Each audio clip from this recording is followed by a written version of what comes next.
Hello বন্ধুরা, বাড়িতে খুব সহজে তালের বড়া বানিয়ে নিতে চান?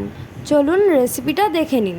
প্রথমে একটা বাটিতে কিছুটা তাল গুলে নিয়ে নেবেন। তারপর ওর মধ্যে নেবেন হাফ বাটি সুজি, হাফ বাটি মতো চালের গুঁড়ো আর এক বাটি ময়দা। প্রথমে আমি এক বাটি নিয়েছিলাম, আর পরে আমার মাখার পরে মনে হয়েছিল আরও এক বাটি নেওয়া দরকার, সেজন্য আমি এক বাটি নিয়েছিলাম। আর এখানে নিয়ে নেব মিনিমাম 2 বাটি চিনি, সেটাও আপনারা পরিমাপ মতো দেখে নেবেন। এবার ভালো করে এটাকে মেখে নেব। ব্যাটারটা এরকম পজিশনে আসার পর আমার মনে হয়েছিল আরও এক বাটি ময়দার দরকার, সেই জন্য এর মধ্যে ময়দা নিয়ে নিয়েছিলাম। এরপর আবারও ভালো করে মেখে নেব। এরপর একটা কড়াই বসিয়ে ওর মধ্যে কিছুটা পরিমাণ রিফাইন তেল দিয়ে তেলটাকে গরম করে নেব।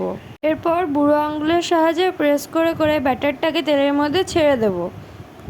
দেখুন আস্তে আস্তে বড়াগুলোর কালার আসতে শুরু করে দিয়েছে। কিছুক্ষণ রাখার পর এগুলোর কালার এরকম ব্রাউন হয়ে যাবে।